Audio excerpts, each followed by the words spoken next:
Hi everyone. So I did get a reply to my emails finally. Maybe Father Frank put some words in for me, I don't know. But I got a response to my emails about the Ontario works and the growing inequality, not just in Canada, but around the world.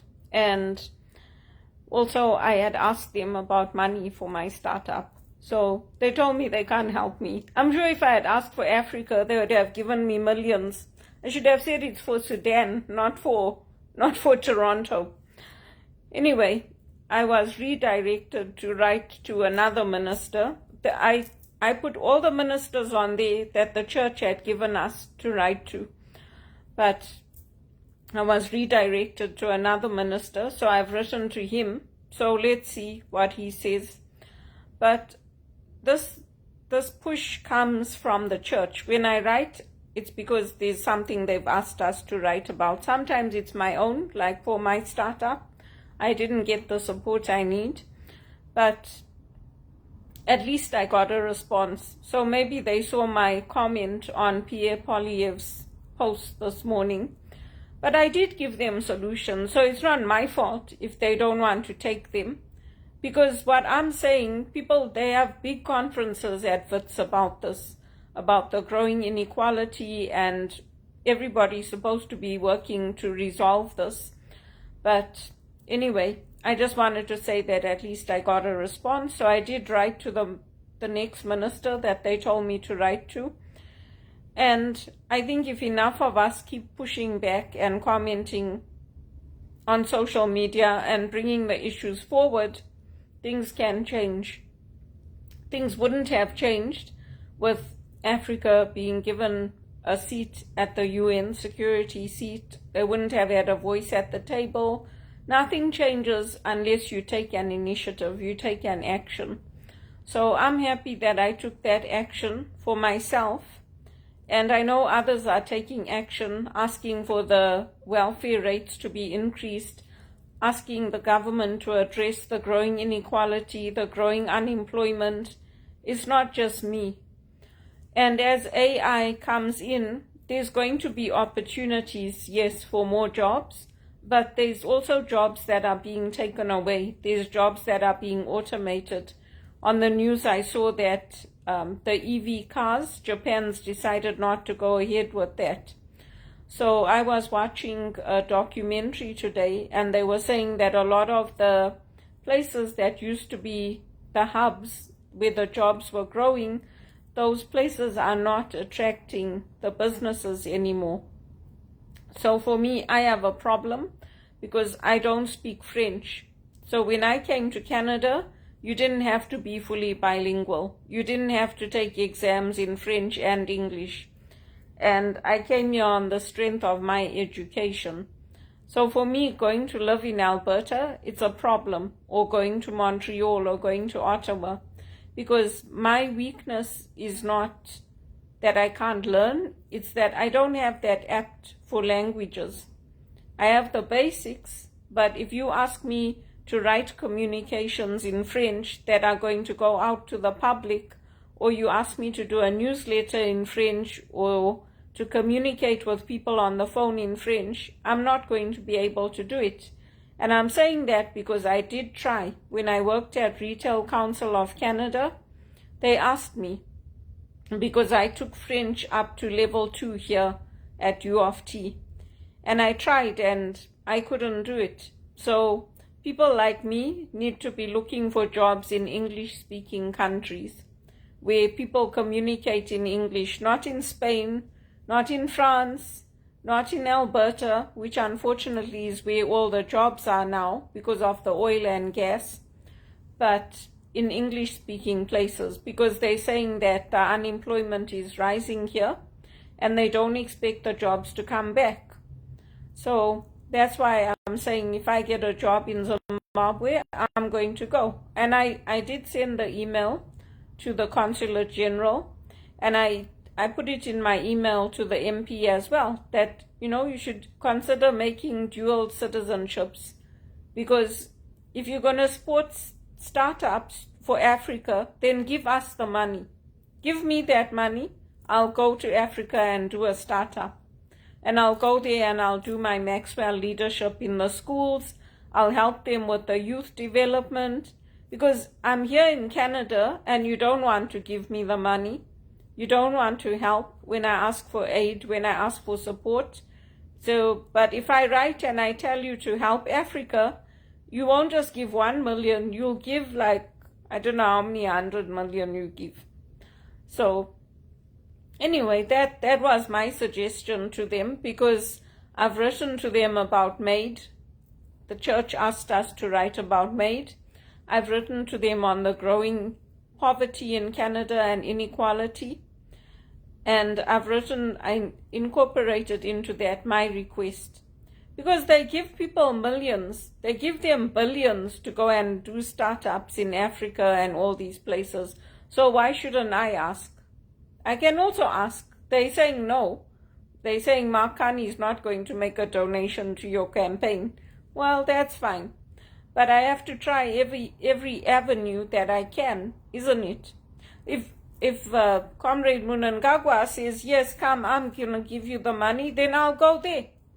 I'm not stupid. The white farmers are going back.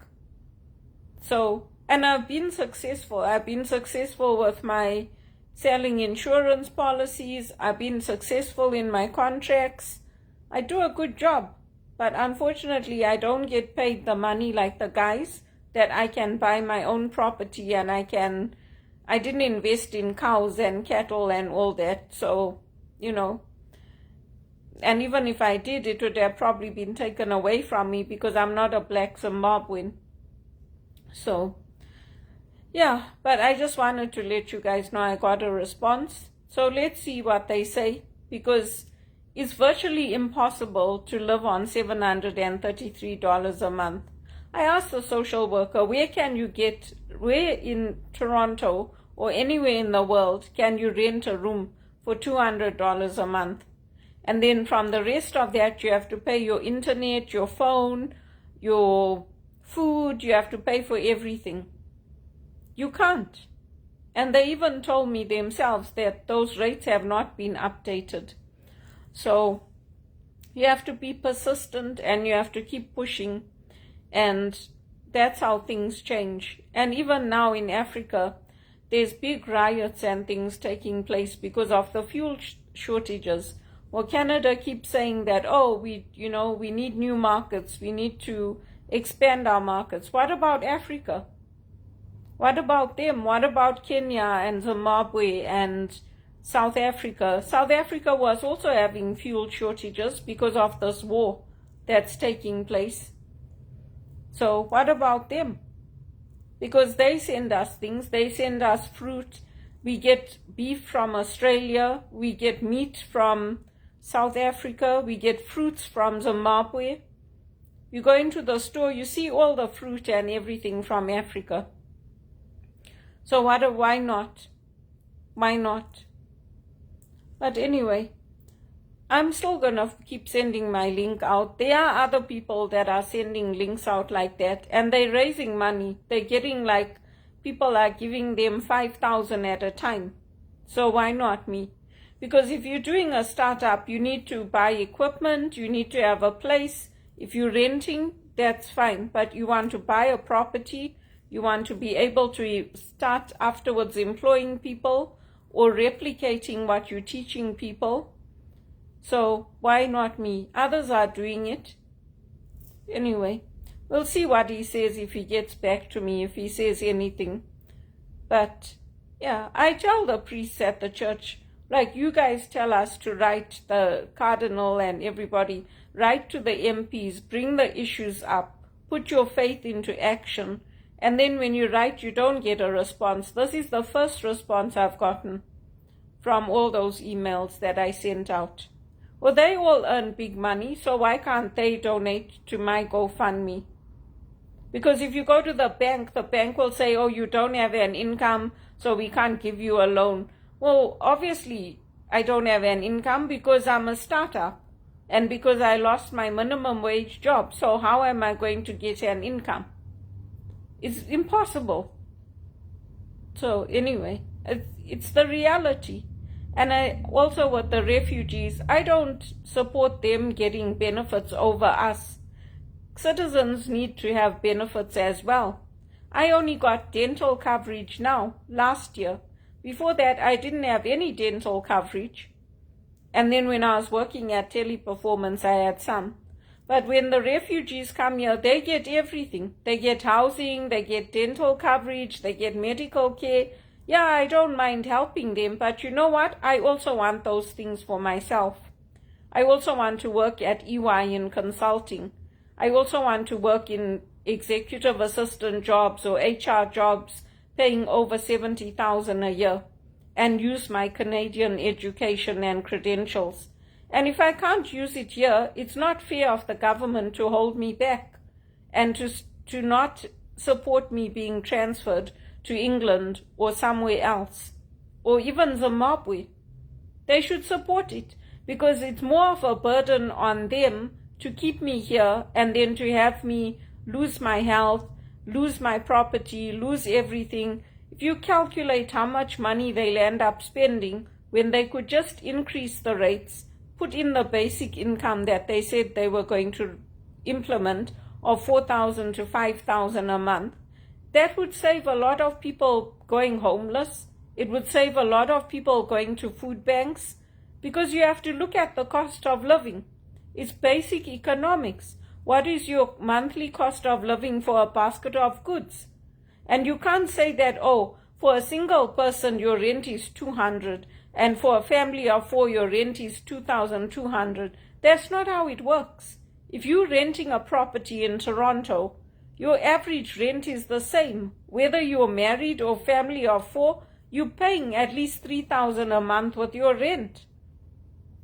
So, and then if you don't tell them, we're just going to get left behind. I don't know why they supported the World Economic Forum with the Great Reset. I don't know why they chose to implement poverty and selling a bitter pill of everybody is going to rent and not own and be happy. Who's happy? Even the happiness index is falling in Canada. Pierre Poilievre posted on that today. Who's happy? Everybody wants to own something of their own. Everybody wants to come up in life and to use their education and skills and to be paid a decent wage. There's people who have come into Canada after me that go to my church, and they've gotten much better paid jobs than me. And it's not right. That's what I'm saying. It's not right. So I hope he does something, and I hope they implement the basic income, because they were talking about it. They were talking about implementing it. And I'm always open to learning. When I went to the bakery, I told the lady there, I'm looking for a job. She's like, we're not hiring. I also need my job. I said, yeah, I know. But if you leave, or if you decide like to hire an extra person, then think of me. Because I mean, it's coming to a point where, you know, if you can't stay in Ontario and you can't relocate to Alberta, which is the place that the jobs are growing, then you need to leave. It's only common sense. You don't stay in a country and just hope that things are going to get better. You go to where you can make a difference, where you can use your skills, where you can help the next generation to come up. And if the growth is coming from Africa, obviously that's where I want to go. I don't want to stay here where there's no growth and there's no jobs. And every time there's job cuts, I'm being let go. They can transfer me. They can say, yeah, this is your money for your startup. You can go and work in Africa, go and work in Zimbabwe. Go and help the youth in the schools there. Go to Harare or go to Bulawayo. What's the point of like saying like, oh, no, we can't do anything? That's a useless answer. You can do something, Makani. You can't say you can't do anything. If they can do something in South Africa and Zimbabwe, how come you can't do anything from here? I hope they make changes, and I hope they increase the rates. And most of all, I hope I get a good paid job soon, whether it's here in Toronto or whether it's outside of the country. It doesn't matter to me. And I've got my master's. I can teach. I can teach. They're just making money saying, oh, you need the certificate, teach English as a foreign language. Those things are all new. Before, you didn't need all that. So I just hope that I get that good paid job. And I also hope that people donate to me. Other people are getting donations for their startups, because if they go to the bank just like me, the bank is going to say, no, you don't have an income.